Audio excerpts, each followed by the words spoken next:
I'm about to walk you through a single, repeatable meal that doesn't just slow artery disease or manage cholesterol numbers, it actively pushes plaque in the opposite direction. Not in theory, not in mice, in real human arteries. And I know this because I've spent most of my adult life staring directly at them. My name is Dr. Walter Lane. I've been a cardiac surgeon for over 20 years. For 2 decades, I've opened chests, exposed beating hearts, and cut into arteries that were never meant to look the way they did. I've felt vessels that should have been elastic and alive, but instead felt rigid, chalky, brittle, like stone. I've seen plaque so advanced it turned living tissue into something closer to concrete than biology. And here's what I'm telling you plainly. Most of what you've been told about cleaning or unclogging arteries is fundamentally wrong. Scroll online and you'll find miracle tricks everywhere. Warm lemon water to flush cholesterol, apple cider vinegar to scrub arteries, garlic capsules that supposedly melt plaque overnight. It all sounds comforting. It's also nonsense. Your arteries are not drain pipes. Plaque is not grease stuck to the walls. You cannot pour something down your throat and expect it to dissolve decades of disease. Biology does not work like plumbing. I know this because I've seen the inside of arteries at every stage of disease. When I operate on a patient who needs bypass surgery, when I open a coronary artery that's 80 or 90% obstructed, I'm not guessing. I'm looking directly at the pathology. I'm seeing what plaque actually is, not what people imagine it to be. And once you understand that, everything changes. Plaque is not simply cholesterol that sticks. Plaque is an immune reaction. It is chronic inflammation driven by your own white blood cells responding to damaged cholesterol trapped inside the artery wall. What's happening inside your body is closer to an autoimmune battlefield than a clogged pipe. If you want to reverse it, not manage it, not delay it, but actually move it backward, you must understand the mechanism first. Because once you do, the meal I'm about to describe won't sound like trendy health advice or alternative medicine nonsense. It will make biological sense. Every ingredient in this meal activates a specific pathway. Every compound pushes a specific cellular lever. This isn't about cleansing arteries. It's about forcing immune cells to unload the cholesterol they're hoarding. It's about preventing calcium from turning vessels into bone. It's about stopping LDL from becoming toxic in the first place. This is molecular biology. This is immunology. This is how plaque actually regresses, not through detoxes or cleanses, but through targeted activation of systems your body already has. Stay with me, because by the end of this video, you'll understand what's happening inside your arteries right now. You'll see why conventional advice fails, why low-fat diets often backfire, why statins alone don't finish the job, and exactly how a specific daily meal can activate the pathways that pull cholesterol out of your artery walls. This isn't speculation. It's backed by peer-reviewed human research, and it works. But first, you need to understand the disease itself, because you can't fight something you don't understand. What plaque really is. Your arteries aren't just hollow tubes. Their walls are living tissue made of layers. The innermost layer is called the intima, a thin sheet of endothelial cells that separates your blood from the deeper vessel wall. When these endothelial cells are healthy, they behave beautifully. They're smooth. They release nitric oxide, a gas that keeps vessels relaxed, prevents blood cells from sticking, and protects against inflammation. But when they're damaged by high blood pressure, smoking, insulin resistance, chronic inflammation, they lose that protective function. Nitric oxide production drops. The surface becomes sticky. Tiny gaps form between cells. And through those gaps, LDL cholesterol particles slip into the artery wall. That's step 1. If LDL simply entered and exited, there would be no problem. But it doesn't. Once trapped, it's exposed to oxidative stress, free radicals that damage its fats and proteins. The LDL becomes oxidized. Oxidized LDL is toxic. Your immune system treats it like an invader. White blood cells called monocytes migrate into the vessel wall. They transform into macrophages, immune cells designed to engulf dangerous material. These macrophages swallow the oxidized LDL, but they can't process the load. They swell with fat and transform into what we call foam cells, bloated immune cells packed with cholesterol droplets. Under a microscope, they look foamy, sick, dysfunctional. These foam cells are the earliest visible sign of atherosclerosis. Autopsies on teenagers often show fatty streaks, clusters of foam cells, long before symptoms ever appear. Here's what the tragedy is.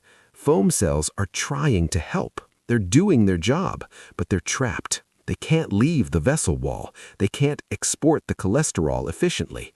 Over time, they die and rupture, spilling inflammatory debris into the vessel wall. That debris attracts more immune cells, more macrophages arrive, more foam cells form. The plaque grows, layer by layer, year by year. Eventually, it pushes into the artery's lumen, narrowing blood flow. Symptoms appear: chest pain, shortness of breath, leg pain with walking. But narrowing isn't what kills people. Rupture is. Plaque isn't a solid lump. It's a fragile, inflamed lesion covered by a thin cap. When that cap tears, the contents hit the bloodstream and trigger instant clot formation. Blood flow stops. Heart attack, stroke, sudden death. And here's what most people don't realize. Plaques that rupture aren't always the biggest ones. Some are only 40 or 50% obstructed. They wouldn't even show up on a stress test, but they're inflamed, unstable, dangerous. This is why focusing only on blockage severity misses the real threat. Why standard treatment falls short. Modern cardiology is obsessed with narrowing. Stress tests, angiograms, percentages. If an artery is more than 70% blocked, it gets stented. Symptoms improve. Everyone feels relieved. But the disease isn't reversed. The inflamed plaque remains, and the smaller plaques, the ones no one treats, are often the ones that rupture. What we actually need to do is stabilize plaque. Better yet, remove the cholesterol from it entirely. That mechanism already exists in your body. It's called reverse cholesterol transport. HDL isn't good because it's a different kind of cholesterol. It's good because it's a transport system. HDL particles dock onto foam cells and activate a protein called ABCA1, a molecular pump that ejects cholesterol out of the cell.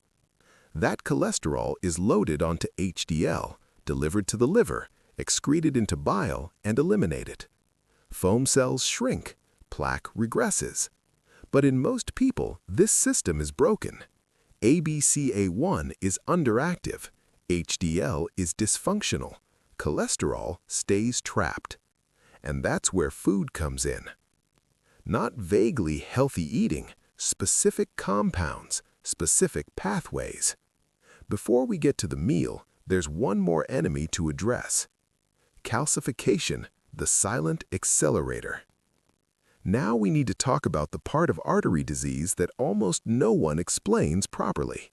Calcification, because cholesterol alone does not kill arteries. Calcium does. In the early stages of plaque, cholesterol and immune cells dominate the process. But as the disease progresses, something far more dangerous begins to happen. Your body tries to solve chronic inflammation the same way it handles wounds elsewhere, by sealing it off. And it does that with calcium. As foam cells die and rupture inside the vessel wall, they leave behind debris, cholesterol crystals, inflammatory enzymes, dead cell fragments. Your body recognizes this as ongoing damage, so it activates a repair response. Smooth muscle cells migrate into the plaque. They begin laying down calcium salts, almost like a biological bandage. At first, this seems protective. The body is trying to stabilize the lesion. But over time, that calcium hardens. Layer by layer, year by year, your arteries lose their flexibility. What was once living, responsive tissue becomes rigid, brittle, bone-like. This is not a metaphor. Advanced atherosclerotic plaque undergoes a process called osteogenic transformation. Your vascular smooth muscle cells literally start behaving like bone-forming cells. They express bone-related proteins. They deposit hydroxyapatite, the same mineral found in your skeleton. Your arteries are not just clogged, they are ossifying. And once calcification sets in, everything gets worse. A healthy artery expands and contracts with each heartbeat. A calcified artery cannot. Blood pressure rises, turbulent flow increases. The mechanical stress on plaque caps intensifies. The risk of rupture skyrockets. This is why calcified plaque is far more dangerous than soft plaque alone. We measure this process with a coronary artery calcium score, a CT scan that quantifies how much calcium is embedded in your coronary arteries. A score of 0 means no detectable plaque. A score between 100 and 400 signals significant disease. Above 400 is severe. Above 1,000 is catastrophic. At that point, you are not at risk. You are living with active, advanced vascular disease, whether you feel symptoms or not. And here's the part that confuses patients. Calcium scores often increase even when cholesterol numbers improve. People take statins, LDL drops, doctors celebrate, but the calcium score keeps climbing. Why? Because statins lower circulating cholesterol. They do not correct calcium misplacement. They do not deactivate the bone-forming signals inside artery walls. They do not remove existing calcium. So plaque becomes smaller in lipid content, but harder, denser, more brittle. That is not healing. That is fossilization. I once treated a patient, we'll call him Thomas, who perfectly illustrates this problem. Thomas was 68 years old, no chest pain, no shortness of breath. He exercised regularly. His cholesterol numbers looked acceptable on paper, but his coronary calcium score came back at 836. When we looked at his angiogram, his blockages were only 50 to 60%, not enough to stent, not enough to operate, but enough to kill him if one plaque ruptured. He did everything his cardiologist told him to do: high-dose statin, low-fat diet, daily walking. 1 year later, his calcium score increased by more than 140 points. Despite perfect compliance, the disease was accelerating. This is when I had to explain something most patients never hear. Calcium in your arteries is not a dietary calcium problem. It is a regulatory failure. Calcium goes where it is told to go. In a healthy body, calcium is directed into bones and teeth where it belongs. In a diseased body, calcium is misdirected into soft tissues like arteries. The difference is not how much calcium you eat. The difference is vitamin K2. Why calcification happens at all? Your arteries are protected by a protein called matrix GLA protein, or MGP. Its job is simple but critical: bind calcium and prevent it from crystallizing inside vessel walls. Think of MGP as a calcium security guard. But MGP only works when it is activated, and activation requires vitamin K2. Without K2, MGP remains inactive. It cannot bind calcium. It cannot stop mineral deposition. Calcification proceeds unchecked. This is why people can have normal blood calcium levels and still develop severe arterial calcification. The calcium isn't elevated, it's just being sent to the wrong place. And this is why coronary calcium scores are such powerful predictors of heart attack and stroke. They're not just measuring plaque burden, they're measuring how broken your calcium regulation system is. High calcium score means inactive MGP, deficient K2 signaling, and arteries behaving like bone. And unless that signaling is corrected, the process continues, regardless of statins, exercise, or low-fat diets. This is why calcification is the silent accelerator. It locks plaque into place, it stiffens arteries, it increases rupture risk, and once it advances, reversal becomes much harder, but not impossible. Which brings us to the critical intervention. The meal that activates repair. Now that you understand what plaque really is, inflammation, immune dysfunction, misdirected calcium, we can finally talk about repair. Real repair, not symptom control, not number management, structural healing at the cellular level. Because here's the truth most people never hear. Your body already has everything it needs to reverse atherosclerosis. The problem is that those systems are dormant, underfed, blocked, never activated. This meal exists for one purpose only, to flip those systems back on. This is not a heart-healthy recipe. This is not Mediterranean vibes or colorful food for Instagram. This is a biological intervention.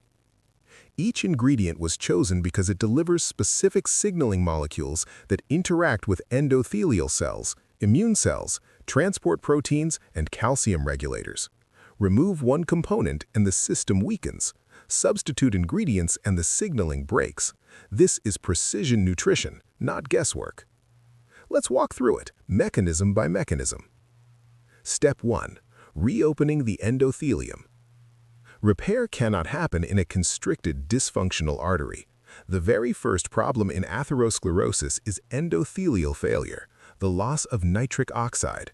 Without nitric oxide, arteries narrow, blood flow stagnates, immune cells stick, plaque progresses. So the first job of this meal is simple: restore nitric oxide production quickly and reliably. That's why the foundation is nitrate-rich greens, especially arugula. Arugula isn't just a leafy vegetable, it's one of the most concentrated natural sources of dietary nitrate. And nitrate is not nitric oxide, it's a precursor that your body converts through a highly specific pathway. When you eat arugula, nitrate enters your bloodstream. Your salivary glands actively concentrate it and release it into your saliva. Bacteria on your tongue convert nitrate into nitrite. You swallow it. In your stomach and blood vessels, nitrite becomes nitric oxide. This bypasses damaged endothelial enzymes entirely. Even if your arteries are diseased, this pathway still works. Within hours, vessels dilate, blood pressure drops slightly, endothelial function improves, blood flow increases. This is why people often notice warmer hands, better exercise tolerance, and calmer circulation the same day. But nitric oxide alone doesn't reverse plaque. It opens the highway, it doesn't remove the wreckage.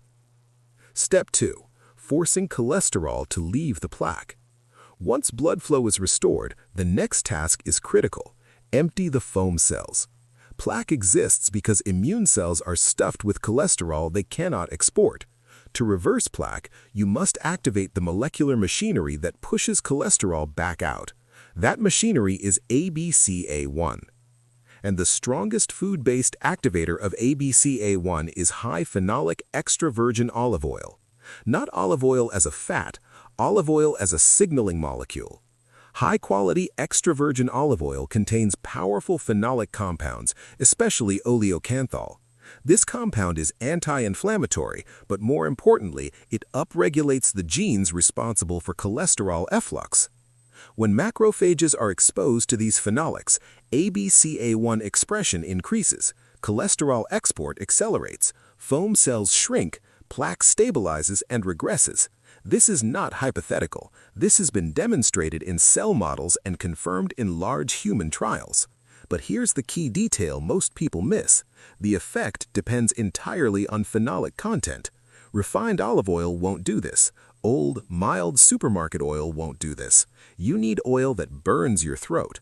That harsh, peppery sensation is oleocanthal, activating pain receptors, the same receptors triggered by ibuprofen.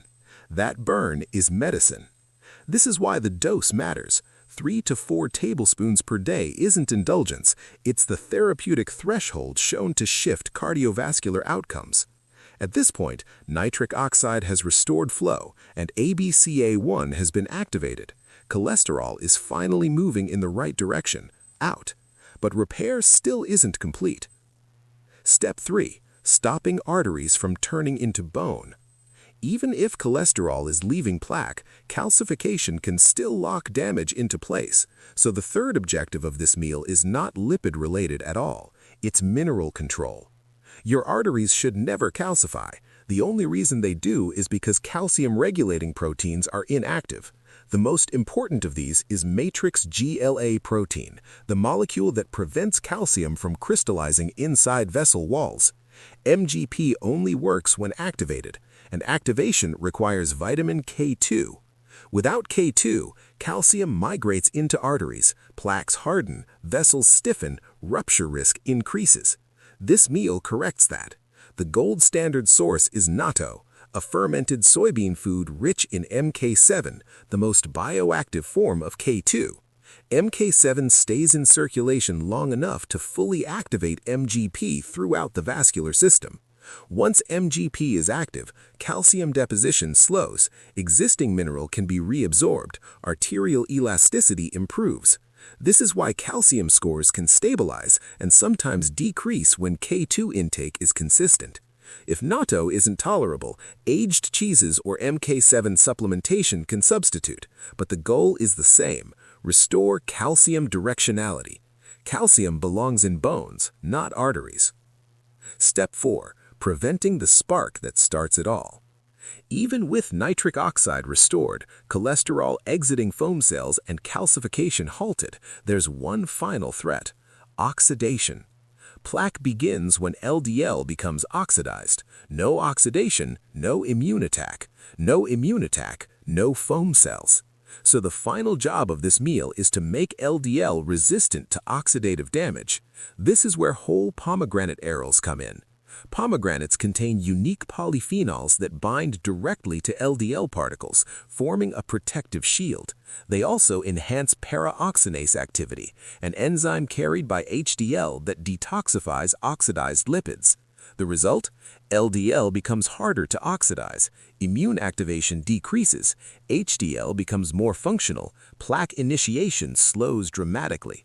Importantly, this effect comes from the whole fruit, not juice, not extract, not capsules. Sugar-free, fiber-rich arils deliver the compounds in their biologically active form. This is the firewall. When you combine everything, this is what happens when the full meal is eaten consistently.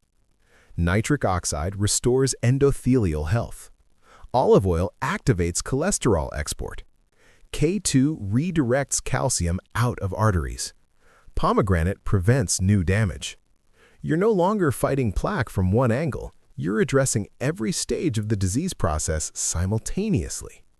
This is why it works when single interventions fail. This is why statins alone plateau. This is why low-fat diets regress nothing. This is why supplements in isolation disappoint. Repair requires coordination. This meal provides it. Not as a trend, not as a hack, as a daily signal to your vascular system that healing is allowed to begin. Why this works when other advice fails? Low-fat diets suppress HDL. They increase small, dense LDL. They worsen insulin resistance. This protocol does the opposite. It restores function, not just numbers. And no, supplements alone can't replicate this. Whole foods deliver synergistic compounds that pills can't mimic. Statins help, but they don't activate ABCA1 or stop calcification. Diet completes the job. Why I'm telling you this? Because I'm exhausted, not physically, but morally. Exhausted from operating on people who were never told reversal was possible. From watching patients follow guidelines perfectly and still end up on an operating table. This channel exists to explain mechanisms, not slogans. If this matters to you, Subscribe, comment, share it with someone who needs it. And if you want the full protocol, the science, meal plans, supplements, monitoring, it's in the guide linked below. Your arteries aren't pipes. Plaque isn't grease. But with the right signals, your body knows how to heal. One pathway at a time, one meal at a time. I'll see you in the next video.